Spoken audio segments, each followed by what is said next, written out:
they feel that if they get the kind of support they'd like, everything from the visa issue that we heard mentioned there, along with plenty of government support, they think they can actually do quite a bit. So there is that silver lining that there is a history of cooperation where business and trade ties are concerned, and that's one that certainly Britain can exploit. OK, good to speak to you, Sanjoy. Sanjoy Majumdar there in Delhi for us. Well, Alpesh Patel won the Asian Who's Who Award for leadership in Indo-UK business relations last year, and he's with us. Thanks very much for coming in. Do you agree with the suggestion from Sanjoy there that Britain has missed the boat where India is concerned? No, there has been underperformance, let's put it that way, and I think both countries recognise that, given their historic ties, given that they're both major trading nations, that there isn't more trade.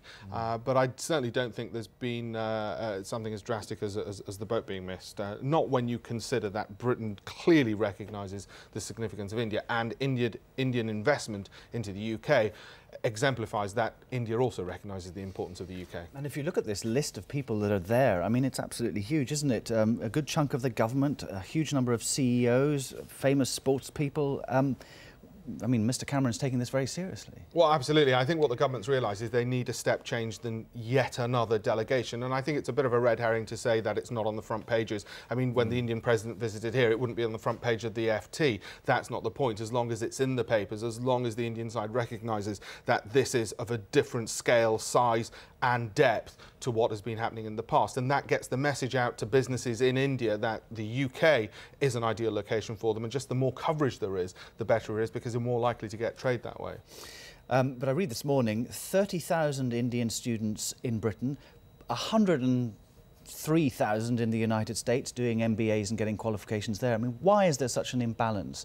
Indian students don't seem to want to come to Britain in the way that one might expect. Well, I think the comparison with the US to some extent is unfair, because the Americans have always had a lead for a variety of reasons, not least because of the size of the economy and also just the brand that is the United States. What the problem with the UK is, in some regards, is that unfortunately, when you speak to Indian businesses, they don't realise that actually this is the fourth, fifth or fifth largest economy in the world. And very often they think big success is maybe it's a Vodafone, they think, oh, it must be an American company. They don't realise that actually some of the largest and best are British companies, and it's just getting that, continuously getting that message drilled out, which is why it's good that there's such a large delegation and the Indian businesses realise actually these are all British companies. There's a little bit of a row, it seems, perhaps brewing within the government about this whole question of immigration, with Vince Cable, the business secretary, saying he wants a more flexible regime than perhaps many Conservatives would like.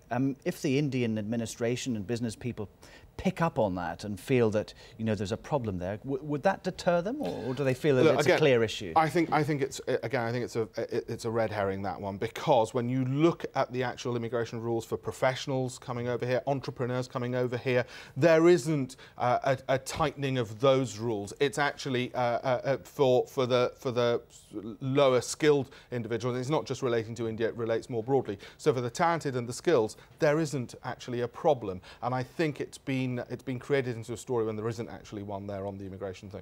OK, Alpesh Patel, thanks very much. Pleasure. Thank you.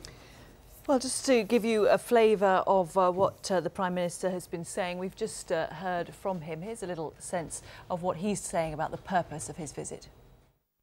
This is a trade mission, yes, but I prefer to see it as my jobs mission. Indian companies employ 90,000 people in the UK. Many more jobs in Britain exist thanks to the activities of British companies in India. Now I want to see thousands more jobs created in Britain and, of course, in India, through trade in the months and years ahead. That is the core purpose of my visit. There we are, the Prime Minister speaking just a short while ago in Bangalore.